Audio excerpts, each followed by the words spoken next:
Okay, so we're kind of getting near the middle of the semester. I think this is week 6. I think today is the official start of week 6. Uh, so we're probably going to do a midterm in like 2 or 3 weeks or something like that. What I'll do is the week before the midterm, I usually like to just do a review, just to kind of summarize everything we've done up to that point.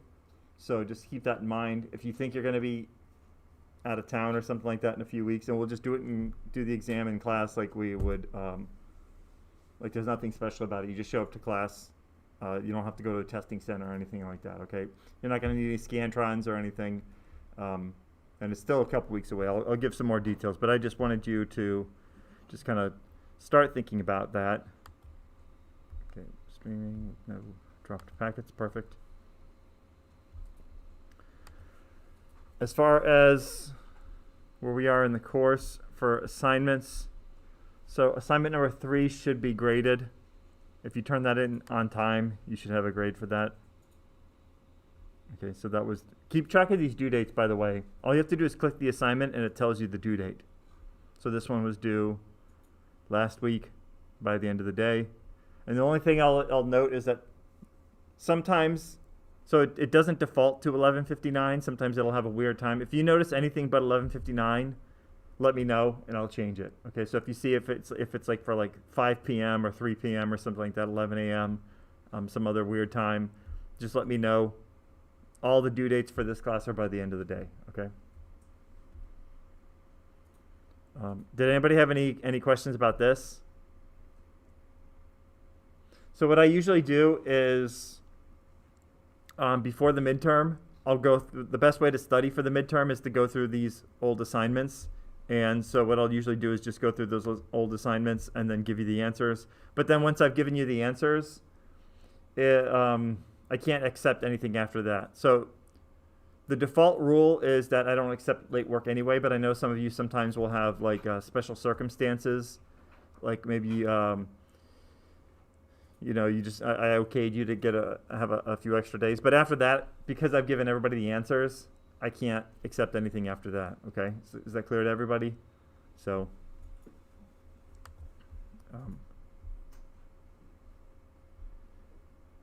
and I mean, hopefully it should be obvious to everybody why that is. And then assignment number 4 is due in 1 week. We got through a fair number of these, but I'll flip back and forth between these today. And then, so any questions on anything before we get started? Okay, so let's just get right into the course material. I lose track of these. Let's open them until I find which one it is. Nope.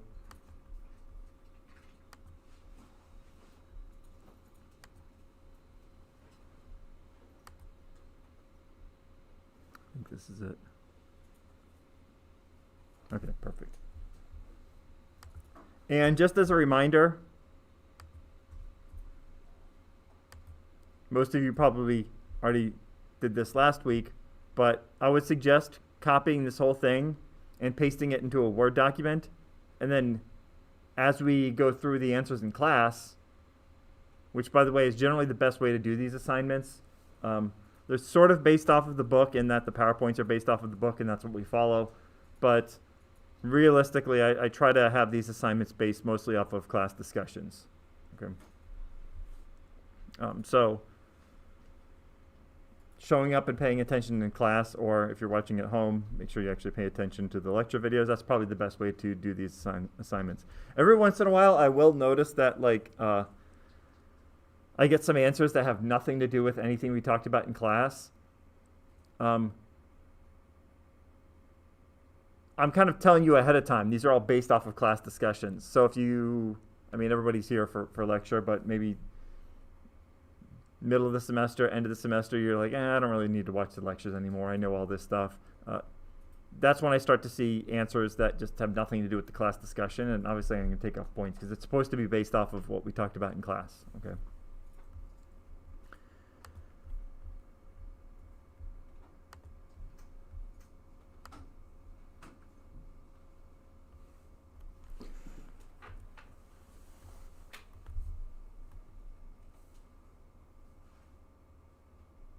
Okay. So the operating system. So I'm going to go through we kind of went through this last class, but I'll give you the very quick version. When they first created computers, the idea was that you'd run one program from start to the end of the program, and then you'd get some answer. That's called batch style programming.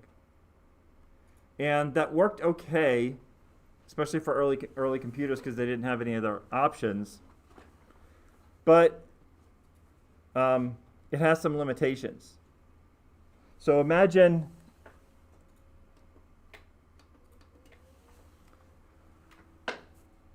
you've got this computer and it's got a CPU, some memory, so your RAM and a hard drive. But let's just concentrate on the CPU and the hard drive.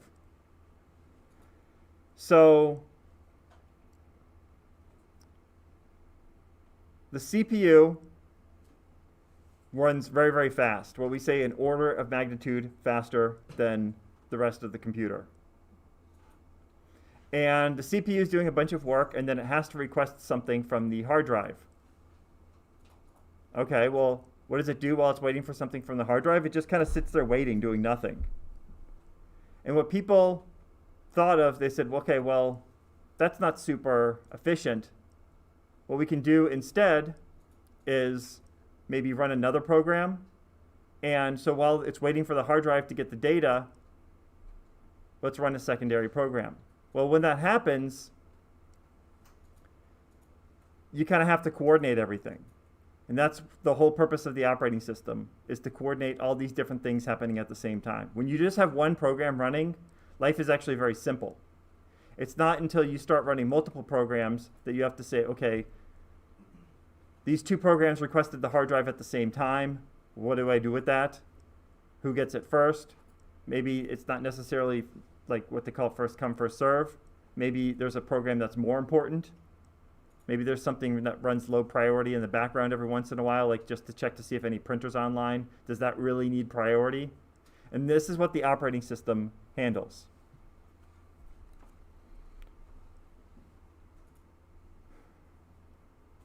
So manages the computer hardware. That's essentially what we said. Really, the thing that we're most concerned with is, see this last point here, manage, schedule, and coordinate tasks. One of the names for programs is actually tasks. And that's what they'll call it, as a task scheduler, is that I've got this computer and a bunch of programs. The common names you'll see are obviously programs, but sometimes you'll see it being called a job. And that's kind of like an older term, but we still see that. Process, task. But it's essentially the same thing. It's like you've got some computer instructions, and we've got multiple of these things. So tasks, programs. I like to think it's probably simpler for most people just to think of it as a program. And it has to run each one for some slice of time and coordinate all that. Okay. Now the other thing that you have to keep in mind is that when we've got multiple programs running, we also might want to also have multiple users using that system. It doesn't really seem super obvious on these computers because, you know, for us it's only one person at a time on the computer, but maybe if you share a computer or if you've got a server where multiple people are logging in at the same time, then you have to worry about security related things. So when you go from one program, one user, to multiple programs, multiple users, things get very complex very quickly, and the operating system manages all that.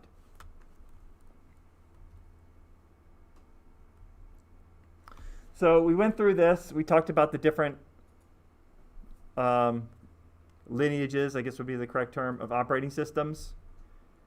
We really only actually have two. It's for general purpose operating systems. Now there's a lot of specialized operating systems, but for the stuff that we use on a day-to-day basis on just our computers and our phones and on servers, really we use what's called a general purpose operating system.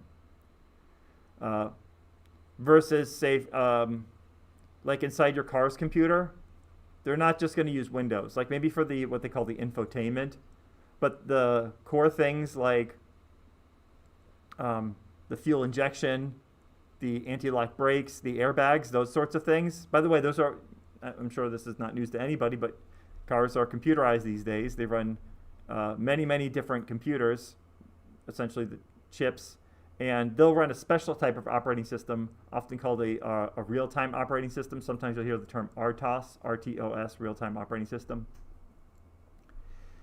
And they're a very slimmed-down operating system that just does a very small number of things. Like, you're not going to have a keyboard and mouse on that type of operating system, but it guarantees certain things happen. So if, like, you're in a car accident and the crash sensor is enabled or triggered, then it says, okay, I have exactly 3 milliseconds to go from this sensor going off to me running the airbag programming, successfully deploying the airbag. And so real-time operating systems make certain guarantees, but because that they tend to have, so that's a specialized type of operating system. There are many types of specialized operating systems.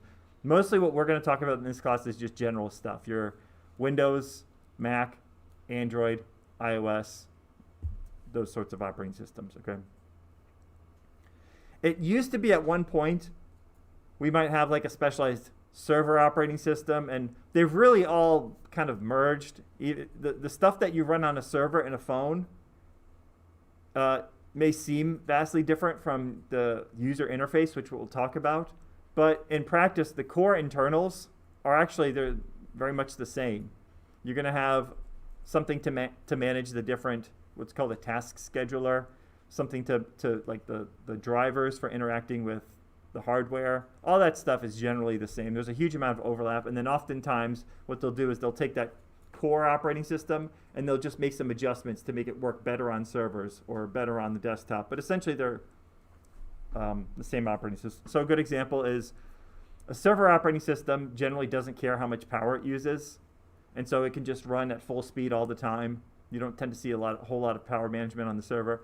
On the other extreme, the phone, that's like the main thing that you're worried about, is that you don't want to drain the battery. You don't want to let some rogue program. So even though it's the same thing, they both have power management. They just might adjust the power management. So there's two main lineages. We've got Windows and we've got the Unix world. We went through the family tree last time, but at the bottom, as maybe we'll just quickly go to that link.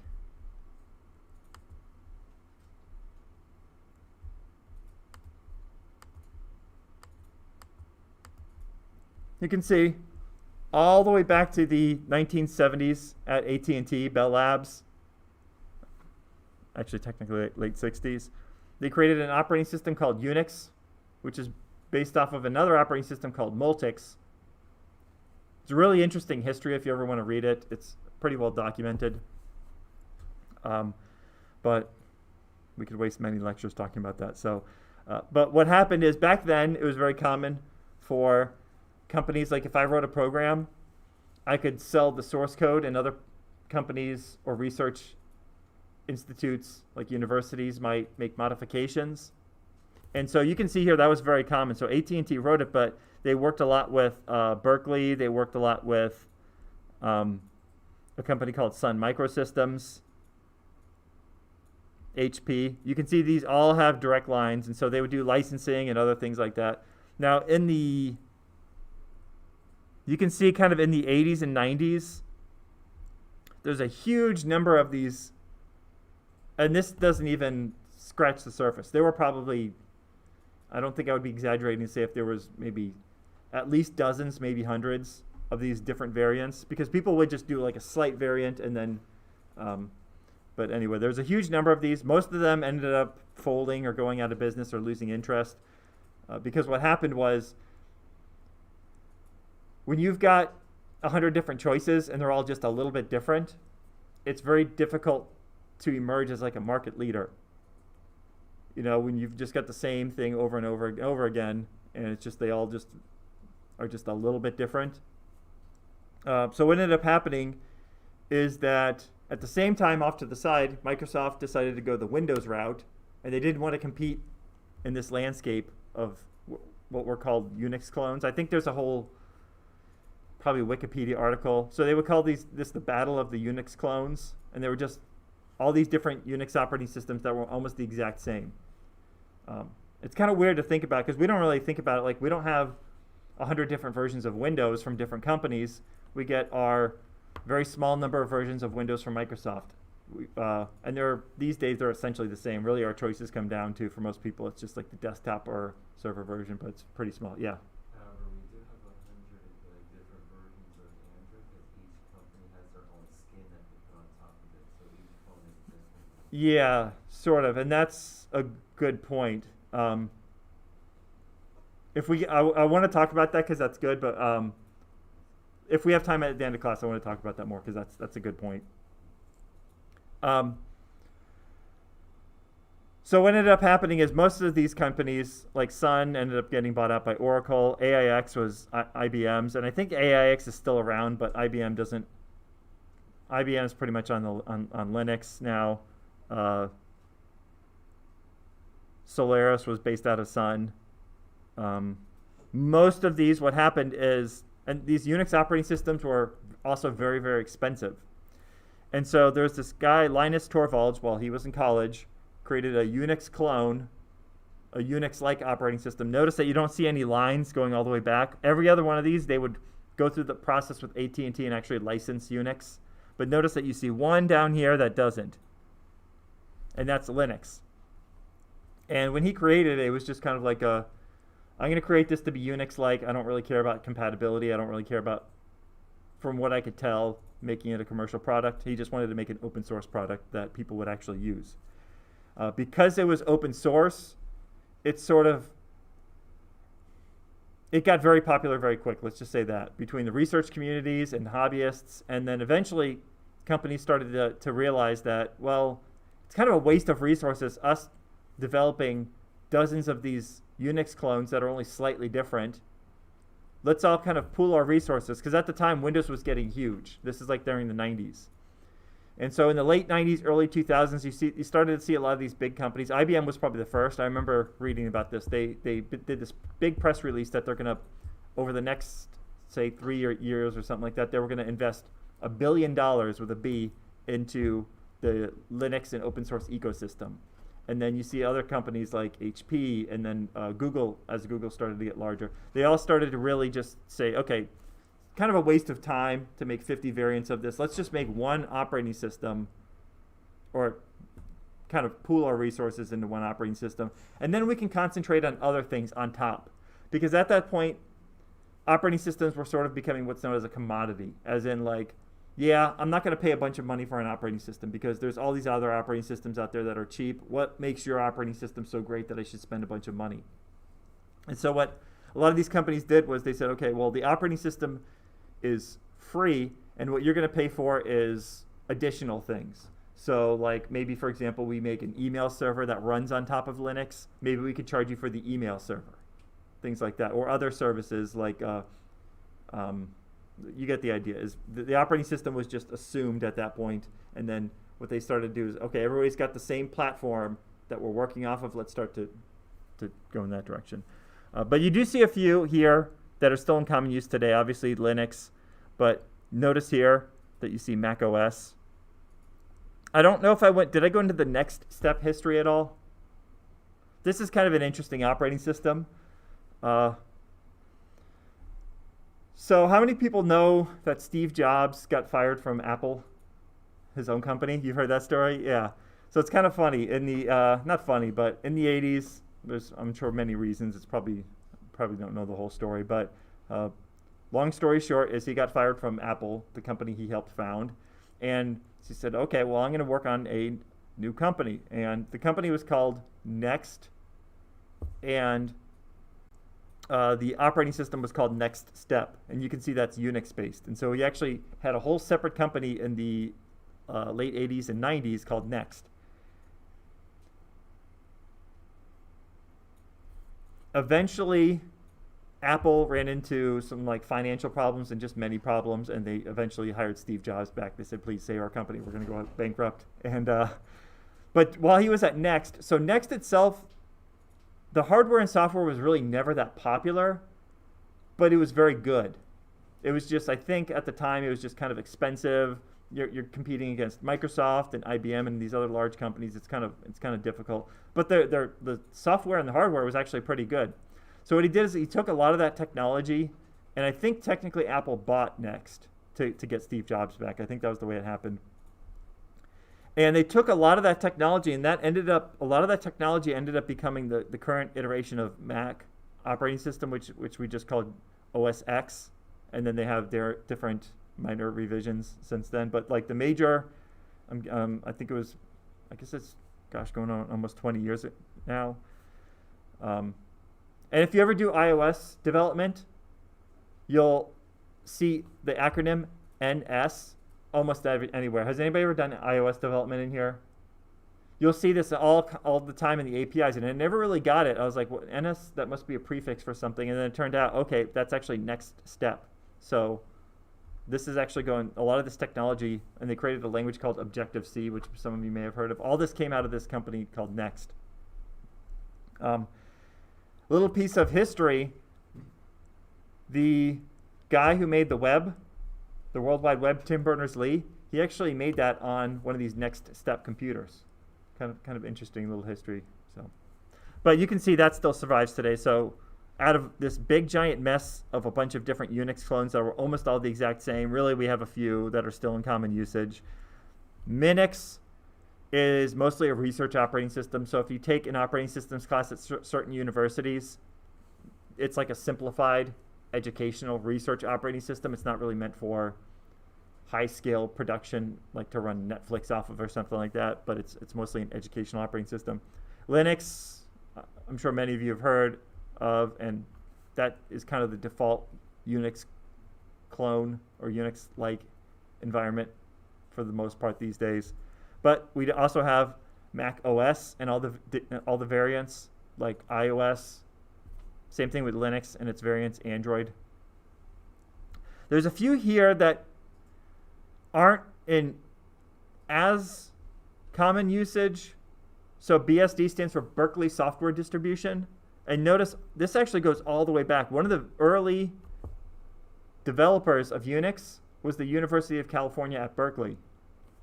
And they just made a really good variant of Unix that still lasts today. And these have different purposes. FreeBSD is supposed to be like a general purpose. It's supposed to kind of compete with Linux.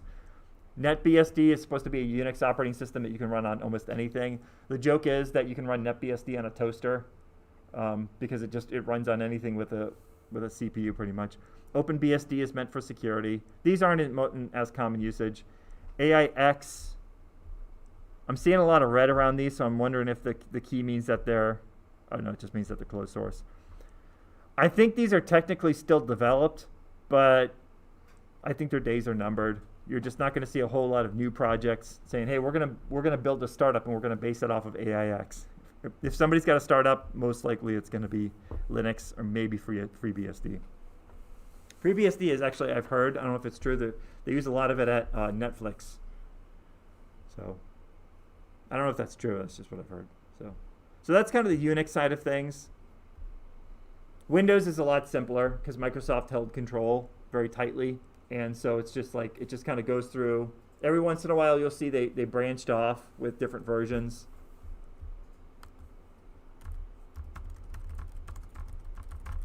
I don't know if they have something similar for Windows. Probably not.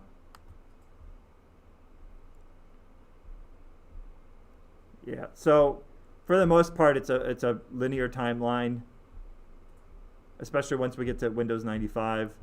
It broke off a couple times. There was an operating system called Windows NT, which they kind of, with Windows XP, they brought those back together. There were some embedded versions. There was something called Windows CE. But for the most part, it's been essentially the same code base. Sometimes they would split off specialist versions, but the history of Windows is a lot simpler. Okay, let's make sure staying on track here. I think there's a slide or something in your book for number one, but okay, so we're on this slide right here. So we've got Windows, which is popular on desktops, laptops, servers. For a while, Microsoft was pushing really hard to get it on mobile devices. It just kind of never really happened. I'm sure you can find it, but if you look at the actual market share, it's a very small piece. But on the desktop, it's pretty much the main operating system that most people use. Mac OS. So there's two variants, and I think they're trying to sort of, well, anyway. So we've got Mac OS, which is the main operating system, iOS, which is actually based off of that. And again, even though they're different operating systems, like as far as what you see, the core internals very often, there's a huge, like the networking libraries, the drivers, all that stuff, there's a huge amount of commonality between those two. And then Android and Linux. So Android is the mobile version, but it's all originally based on Linux. Over time, it's kind of diverged a little bit. I've read a few times that they're actually trying to get it back closer to the original Linux, but these two kind of are grouped together. Now let's talk about market share to see how much these things are actually used.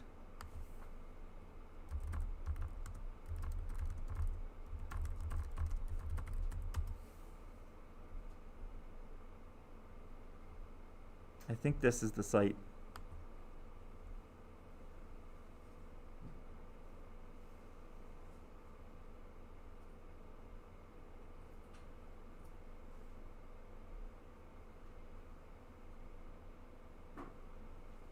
Oh, okay. Well, look, this chart isn't super interesting, but let's look at it as percentages. And then notice on the desktop slash laptop, what do we see? Windows, the vast majority is Windows. Just out of curiosity, how many people on your personal computer, you mainly use Windows on your desktop and laptop? Usually it's most people, yeah. Mac OS. An interesting thing is that I've noticed, so I mostly use Linux because I do a lot of software development. And what I've noticed is that there's been a kind of a popularity of Mac OS on the desktop with a lot of developers because like we saw before, it's actually Unix underneath. And so I've noticed some popularity, and that 10 or 15 years ago, this number would have been actually much smaller, but I have noticed that on the desktop, they're kind of making some progress on getting software developers. But I'm over here in this 2%. On the desktop, Linux is just not that popular. And then we've got other specialty operating systems that aren't that interesting. But let's see if we can change this. So now let's go to mobile. And we can see it's a very different story. Notice that Windows. So first of all, we notice that the bulk, like just these two, account for pretty close to 100%, just Android and iOS. Okay. Now, notice that on the desktop, Windows is by far the largest, but once we get to mobile, it's very, very small. And Android, which is based on Linux, we saw was 2%, and here it's much higher. Same thing with, what was it, 9% for Mac OS, but on iOS, it's much, much larger. People are very sensitive about this for some reason. Android versus iOS. I try to remain as neutral as possible. It is, so just personally, I've generally used Android phones, but I own other iOS things like an iPad and stuff like that for doing software development. I personally think they're essentially the same. I'm sure you can come up with individual features, but for what I do, it's mostly the same. So I don't actually personally care that much, but just to kind of give you some perspective about things, you might look at this immediately and just take this at face value. It's a little bit more complicated because with iOS, and I'm sure you've heard this, some of you before, the only company making phones for iOS is Apple. So you've got one company making, I don't know, let's say half a dozen different devices at any given time. So they probably are still manufacturing some older phones, tablets, maybe like Apple TV, things like that. So really not that many, just a handful of devices at any given time. Android's a different story. So Google, so there's an actual company called Android, and Google saw mobile potentially getting very large. And a lot of these companies, rather than doing the development themselves, what do? They just find the most successful startup and then they just buy them. So that's essentially what happened with Android. I don't even know if at that point Android had even a release. I think there was like the startup that was working on something. But they bought them. For the most part, their goal was to come up with this ecosystem where they could just develop the operating system and make money. Now they do, and we talked about this last class, they do kind of make their own phones. They don't make very many, so their line is called Pixel. For a long time, they actually didn't make Pixel phones themselves. They had, I think LG made them, but for the most part, their goal is to develop the operating system. The whole reason they actually do the phones is because they say it's almost like a showcase. If companies start getting lazy and they say, oh, we can't do anything else with the hardware, we've hit our limitations, you need to, Google says, no, we've got this new Pixel that can do all these cool things, so we've set the bar here, everyone else compete with this. But other manufacturers, so there's a bunch of different manufacturers. I'll name a few, but yeah. Let's see if we can name all of them fast enough. We got Samsung, LG, OnePlus, Huawei, which is banned here in the United States. Yeah. Motorola, HTE. Nokia. Yeah. There's a huge number of them. So that's why they say it's not really a fair comparison. And just like you were mentioning before, a lot of these companies, what they like to do is they like to, so once you're a partner with Google, they give you the source code and you're allowed to make changes and do other things. And so a lot of them actually come up with their own little variants of Android. Now they're supposed to be mostly compatible, and I think they've kind of retained that. But like you were saying before, there's a huge number of what they call software forks of Android. And so that's why I say it's not as simple as just Android has this, iOS has that. And then there's other things that people take into account when they're developing apps. Very often, and like I said, I do a lot of software development. Even though personally I don't even have an iOS phone, it's very common that the first version of an app is for iOS because they've done market research and they found that iOS users tend to be more willing to actually pay money for an app. I don't know if that's still true. That was true a few years ago. So it's much more complicated than just this. But the reason I do have that as a question, I just want to get you to see the general landscape. Okay, Android and iOS are generally the most popular on mobile by a lot. On desktop, it's almost all Windows with a little bit of Mac. I wonder if they have one here for server, because this one's, does anybody see server? Server. I guess not. Server is a little bit more complicated. If I had to guess on server, so they don't really make a Mac OS server anymore. They did at one point, but I think it was just too expensive. On server, it's going to be Linux and Windows, the vast majority. I couldn't give you actual percentages, but the vast majority, I would say easily over 90%. And then from there, you're going to see other specialized operating systems. So there is a company, by the way, that they try to track this. I want to say they're called Netcraft. I don't know if they still do, but at one point they did their best to try to track it. I don't know how successful they are anymore. I don't even know if they're even in business. So. Okay, so that takes care of that. This is a research question. Okay. Now, there's different types of hardware and other things, but I think most people in here have dealt with. There's desktops, laptops, tablets, servers, all that sort of stuff. I don't want to get into that too much. These are very specialized operating systems, these real-time operating systems. I don't want to get into it too much because the chances are of you ever interacting directly with a real-time operating system.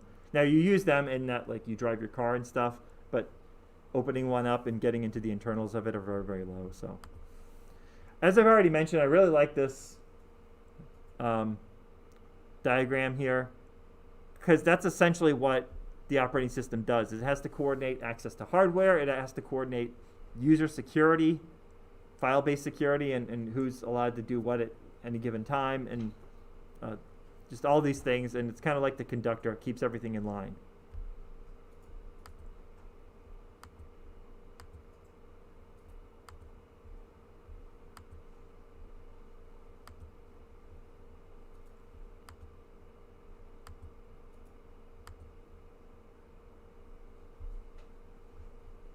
Okay, let's briefly talk about the booting process. So this is kind of interesting because IBM, back in the 80s, made a computer called the IBM PC. and it used Intel chips, and it's kind of complicated. I think Windows ran on it, but they also had their own operating system called OS2, I think, that you could purchase. But that PC, before that, we had all kinds of random computers. We would have the Commodore 64. There was a computer called the Altair at the early versions of the Mac. And they were all completely incompatible. And then IBM developed a computer called the IBM PC. And for whatever reason, I don't know exactly the events that made it happen, what people started to do was illegally clone these PCs. IBM didn't really enforce it that much. I don't think they cared. They thought that people would always go back to IBM for like the true original hardware. And Microsoft actually helped these companies. There was a company called Compaq, which is HP ended up buying them. They started to make clones of this thing called the IBM PC. Now, just a bit of South Florida history. A lot of people think that everything happened in California. They actually developed the IBM PC down in Boca Raton, and IBM actually used to have a big presence down there. They developed the IBM PC down there. They would build mainframes. For whatever reason, they really scaled it back. I think they still are down there. But if you drive around the city, you'll still see a lot of kind of little bits of IBM here and there. Like you'll see the IBM, whatever their credit union is. You'll see all that down there. But they used to have a big presence down there. But this PC, this IBM PC was actually developed down there by actually a very small number of engineers. The whole project was kind of interesting. And people started to make clones of this.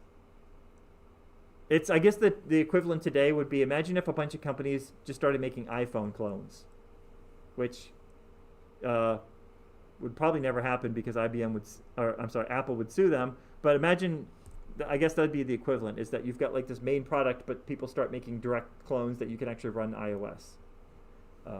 And people kind of do, they kind of hack together things, but nothing that you can really buy. Yeah. That actually kind of already happened, but it wasn't in that big scale like the way you're saying. Mm-hmm. So when Samsung released their first Galaxy, Mm-hmm. Apple sued them because it was so similar to iPhone. It wasn't until like the second or third iteration where Samsung kind of moved onto their own. Yeah. And this was actually even closer because you could actually run the same operating system on the IBM PC. You could run Windows on both.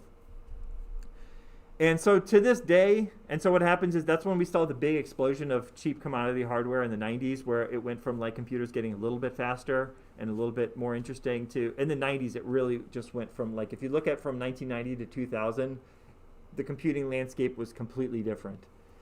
From the late 80s, early 90s, people were buying all kinds of different computers. By the end of the 90s, early 2000s, it was essentially you were buying a IBM compatible clone, which people didn't even call it that anymore. They would just call it a PC, and that's still what we call it today. Now, this was actually super influential because we still see parts of this today. Now, this process I'm going to talk you through, this booting process, is not completely accurate anymore, but it's like the simplified version. It's mostly accurate. So when you turn on your computer, if you know everything about the computer ahead of time, let's say, for example, a Commodore 64, which is an older computer, and you turn that computer on, you knew everything about that computer. You knew what hard drive was in it. You knew down to the brand of RAM, everything. It's almost like booting an iPhone. Like, they don't make a million different variants of the iPhone where you can plug in RAM and plug in a video card and a sound card and all these things. Once your phone boots, it knows the hardware. But on a computer, it's a little bit different because I can plug in a video card. I might have a bunch of USB devices. There's just a huge number of variants of hardware. So what they did was they said, okay, let's create this thing. It's called the BIOS. And it just boots up this basic piece of software. What it can start doing is start looking for different hardware. It says, okay, do I have any PCI cards? Back then they were AGP. Now that's usually PCI Express. Do I have any plug-in cards, essentially? Do I have any other devices? And it starts looking around and asking, and it says, okay, I've got a card plugged in here. What are you? Give me the details about what you can perform. Are you a video card? Are you a sound card? And so on.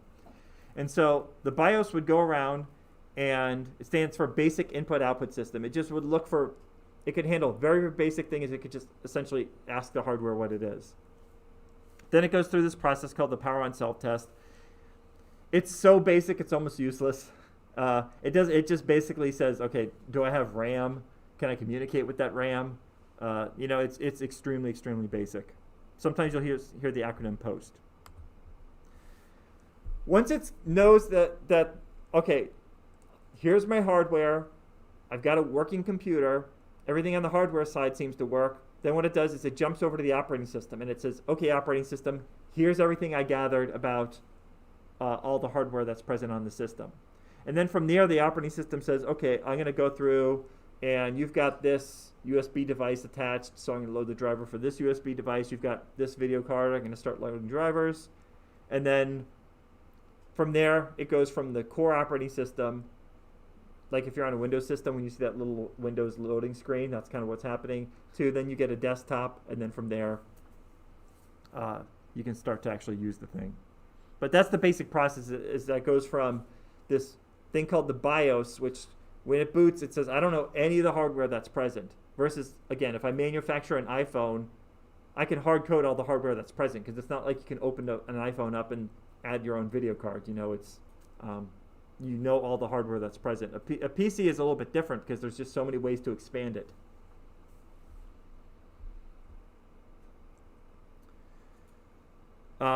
Now, that's not completely true anymore. We use something that's like the BIOS, but it's not.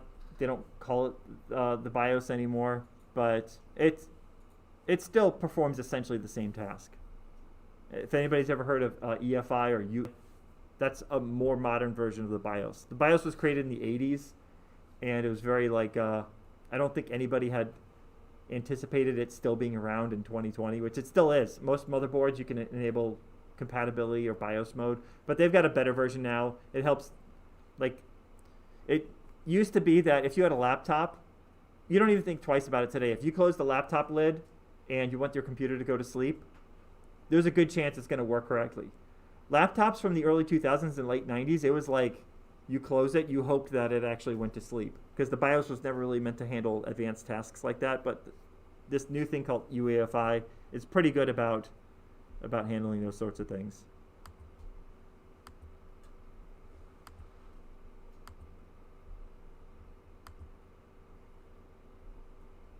Okay. Let's talk about what's called the file system. So I've got this operating system, and remember the early computers, I would just run a program from beginning to end. I would get some answer. Life would be very simple.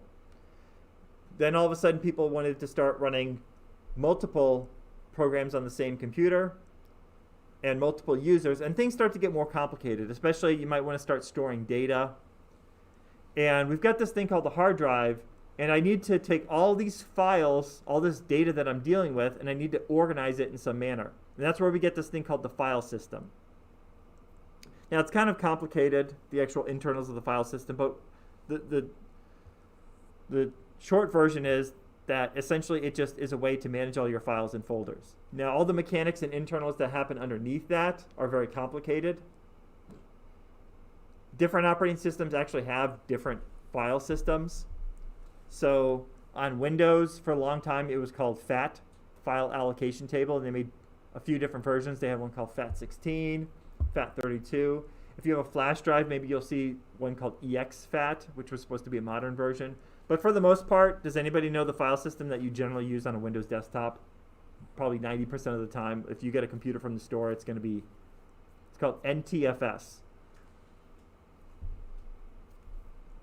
Okay, so you'll be often interacting with that, but NTFS doesn't always work great on flash drives, especially if you wanted to take NTFS and maybe have it on a Mac or something like that. So very often on flash drives and other portable media, you'll see this other variant called exFAT, which is FAT was a very, very simplistic file system, which is great when you're writing the software, but if you, as a user, it's just like too simplistic. It gets very fragmented. If anybody's old enough, you remember having to run defragmentation on your computer all the time. Now it's a much, much more rare process that you have to actually do any sort of defragmentation. But FAT was really terrible at that. So that's why we mostly use NTFS. But we use this other called FAT or EXFAT, just kind of as a compatibility thing because not everything knows NTFS. Off the top of my head, I can't remember. Mac uses their own. I can't remember what it's called. We can look it up in a little while. On Linux, the most common that you'll see is one called ext4. But in the Linux Unix world, there's a huge number of variants. Most likely, you're going to be using ext4, but there's one called, it's spelled BTRFS. A lot of people, just to kind of be funny, they'll call it the butter file system or better file system or BTR. I guess that's what they're. But there's one called XFS, which is very popular. There's just a huge number of them. But so that's the actual technology underneath. Now, you actually, on your daily tasks, tend to use something like, this is called File Explorer. In Mac, it's called Finder. You use this user interface over the file system. And so we have folders, and I'm sure this is a review for most people, but just so we're clear, we have these different folders, and then we have files within it. This is probably not a great folder to explore, so let's do this. Let's see, a programming class. Perfect. Okay, so inside of this folder, I've got these different files, ex1, 2, and 3. This was just 3 examples that I did in that class that day. You notice something at the end here.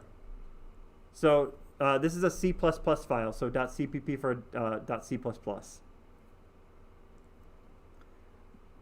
Many of you probably have never seen this thing at the end because by default the operating system actually hides it.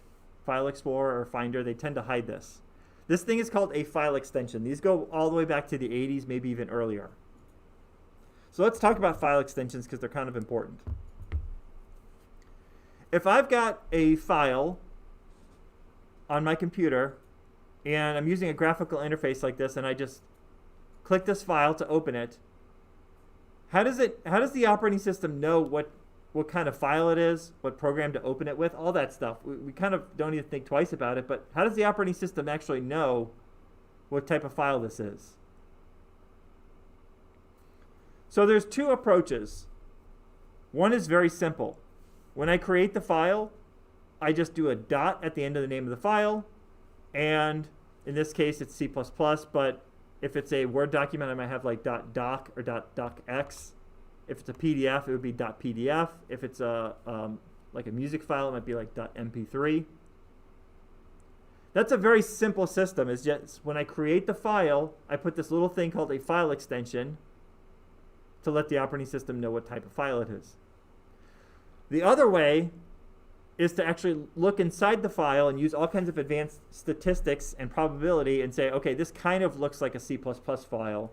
That method is very, very complex. Sometimes you have to do it because you don't have any choice, but this method is much simpler. The thing, though, for this to work is that these file extensions must stay intact. So what happens is that Windows has this database of all these different file extensions, and it says, okay, .cpp, that's a C++ file. Here are the different programs that know how to open a C++ file, and one of these is going to be the default. So by default, I have it for Notepad, but notice that when I go to open with, I'll have a bunch of different choices. It says, okay, here's all the different programs that know how to open a C++ file. The default is going to be Notepad, but I have these other programs here, Notepad++, Visual Studio. All these programs know how to open up a C++ file. And so it keeps this database and everything's fine. Life is very easy because we just keep these file extensions. The whole point is that it's just a hint to the operating system to let it know the type of file. It's just a hint. If I wanted to turn this program into an executable file, and let's say I did this, I renamed it. So .exe, you've probably seen that before. That means an executable file is essentially a program. We get a warning here. We're just going to ignore that warning. Will this work? Can I do that? Did this magically become an executable file? No, that's not how it works. All I've done is broken the file. It thinks it's an executable, but it's still the contents of the file. It's still a C++ file. If I were to open this up now with Notepad, and I'm going to zoom out here.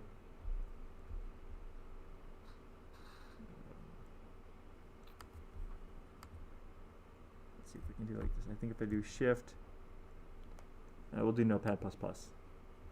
It's still, even though it's .exe, it's still the same file. I haven't actually changed anything, but now the operating system is confused. Very often, people wouldn't realize that that's how it worked, is that this is just a little hint. As soon as I start manually changing these file extensions, I'm just going to break things. So what do they do? Let me just name this back. So undo rename, perfect. What people used to do in, like, say, the Windows 95 era of things is that they would break these file extensions all the time. They would go to rename a file, lose the file extension, and then they didn't know, what to do anymore. They don't know what type of file it is. So now, ever since probably Windows XP, what they do is there's a setting. Mac does the same thing. Where is it?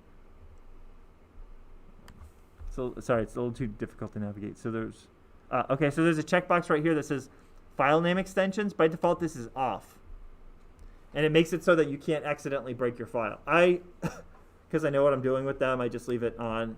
It's nice to know the type of file it is. But so we have these things called file extensions that are really useful.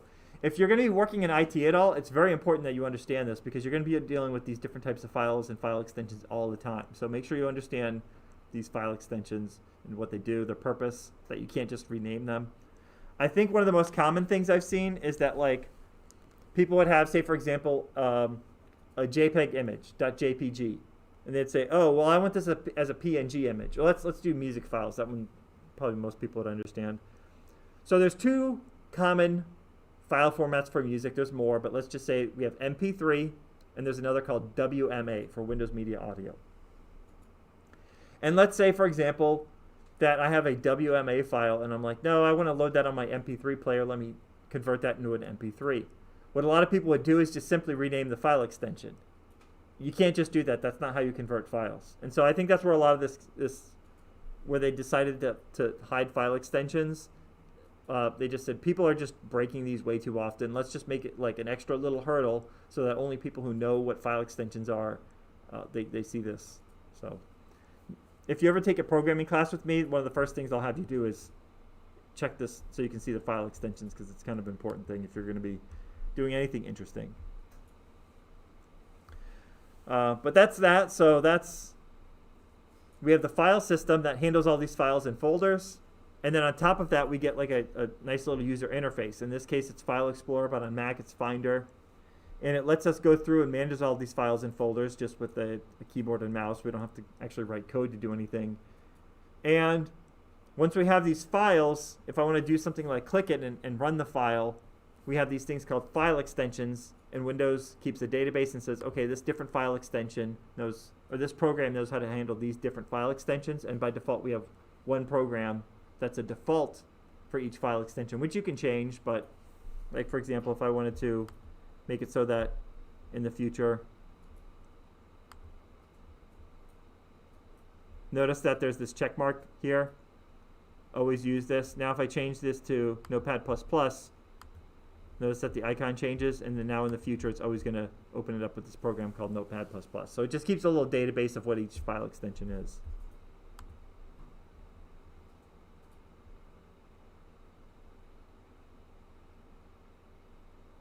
Okay, so we talked about a bunch of these. Let's we have 15 minutes left. Let's just talk about I know we're kind of skipping around, but I just want to make sure I'm covering everything. Unfortunately, there's not a whole lot of flow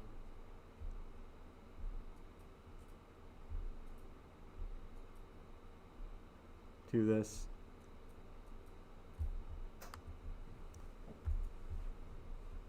I think it might be in the next, so it's 5.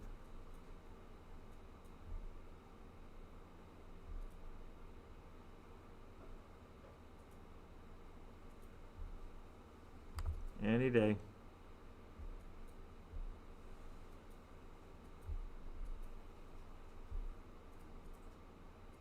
Okay, while we're doing that, let's very briefly talk about, so here we had a tool called File Explorer.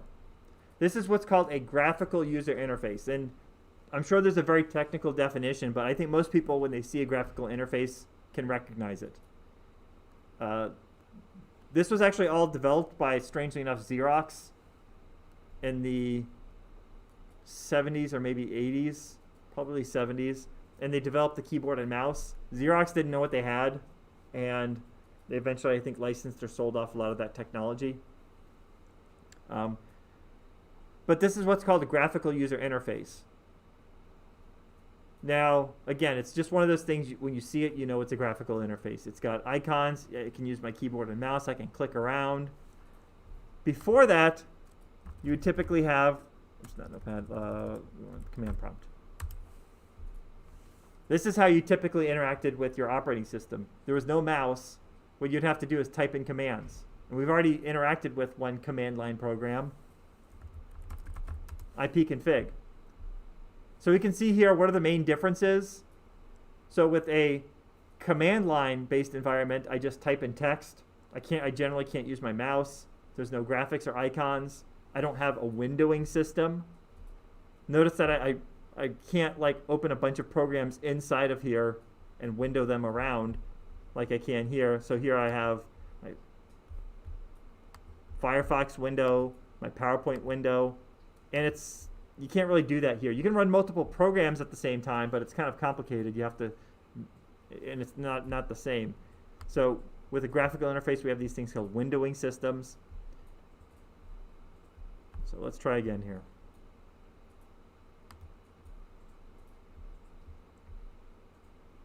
So the thing I wanted to briefly touch on are called drivers, and I think it's the drivers and interrupts.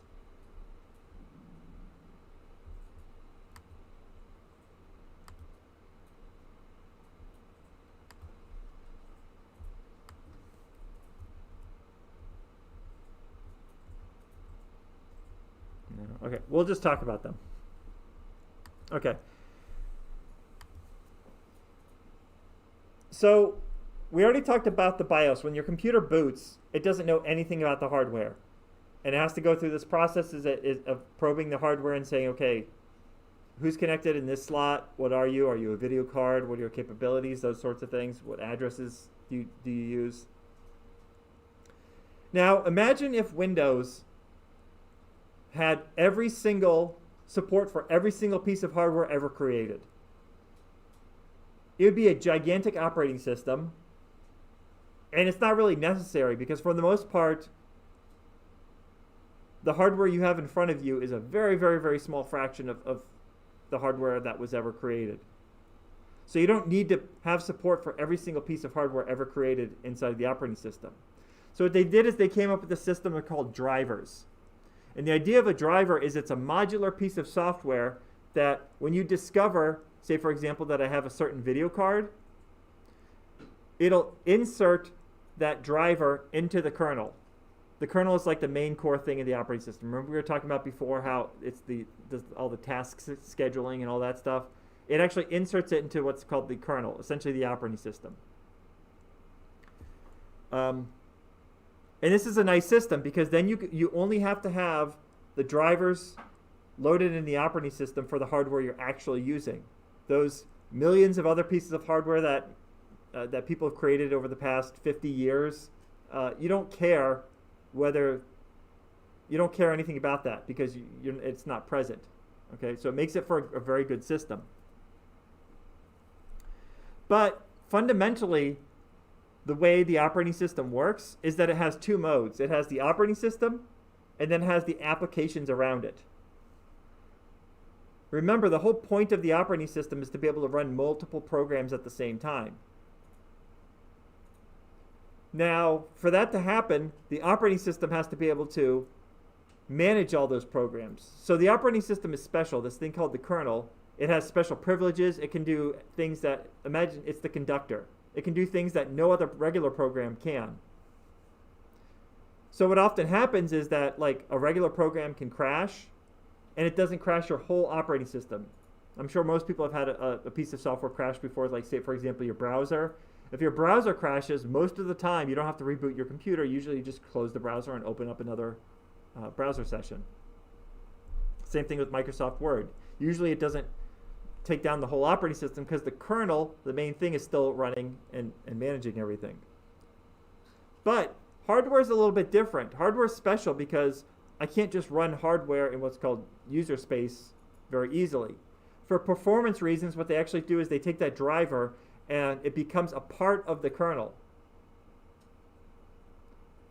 Now, it's no longer application software. It's no longer what's called the user space. It's called kernel space. So what do you think happens if a driver crashes? Has anybody ever had a driver crash? It's becoming more and more rare. This same course 10 years ago, many more hands would have probably gone up. When a driver crashes, because it's a part of the kernel, it's a part of the operating system, it generally takes down the whole operating system. You have to reboot. Okay? And that's because it's not just a regular program, it's a special piece of hardware that's running.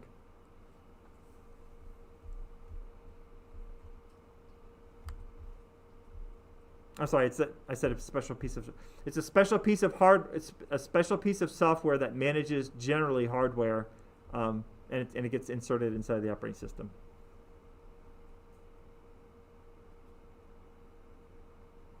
Okay, and finally, and this will be the last thing, and then you should be able to do the assignment. So you've got this operating system running, and I've got a bunch of programs. And it kind of cycles through. Let's just say it gives every program an equal amount of time. Let's say 10 milliseconds. It runs Firefox for 10 milliseconds. It runs Word for 10 milliseconds. It runs File Explorer. And it just goes through running each program for just a very short amount of time. And it just goes through this process. There are certain times that I want to interrupt that flow. Say, for example, I press a key on the keyboard. It shouldn't have to wait 10 milliseconds for that key to register. So there's a special piece of hardware on the motherboard that handles it, and it says, I'm going to do something special. I'm going to call this an interrupt. And the way an interrupt works is no matter what the other thing is running, let's say your web browser is running, and let's say the web browser was scheduled to get 200 milliseconds of computer time.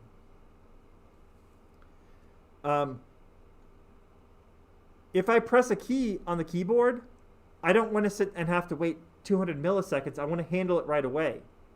So what we do is we go through this process called interrupts. And it actually interrupts what's going on. It handles that thing. It handles the keyboard press, and then it goes back to normal operation. Okay? And the reason we need this is because otherwise, so imagine that you go to press a key and there's like a delay of a few hundred milliseconds. That's not really great. Especially what might happen is that you press the key, and because there was no program to handle it, it was doing other things, you lost that key press. And so the whole purpose of interrupts is that something really important has happened that you have to handle right now, like a key press or a mouse movement. Or even other things like, say, for example, you get a network packet or something like that. Something really important has happened. I need to process that immediately. You interrupt everything else, you handle that, and then you go back to normal program operation. Okay, so that's the whole purpose of an interrupt. I thought there was a dedicated slide to it, but I don't see it.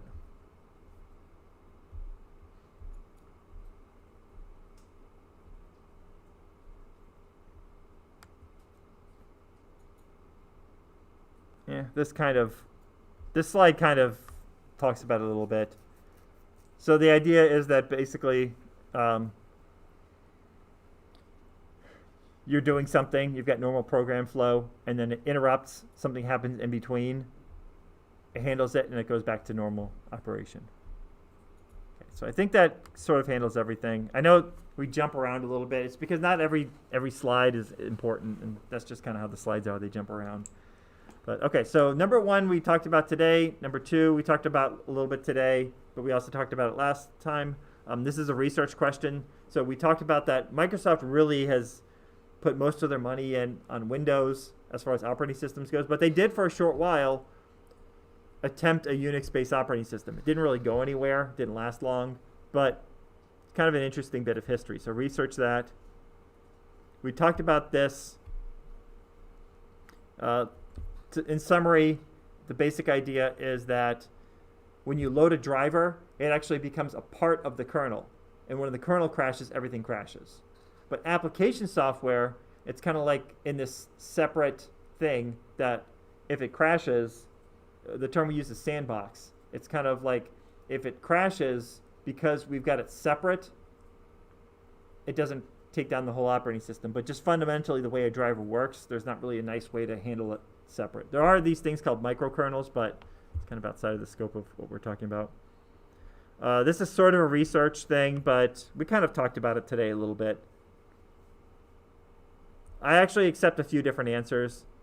The easiest answer is just a 3-letter company that used to be large in Boca Raton, but it's actually, they actually bought that from another company, so I usually accept a few different answers. Talked about this today. We just talked about interrupts. They interrupt normal program flow to handle something important. We've talked about this many times. We just talked about file extensions today, and we very briefly talked about graphical interface and command line interface. Okay, so I think you should have everything you need to do that assignment. We'll spend maybe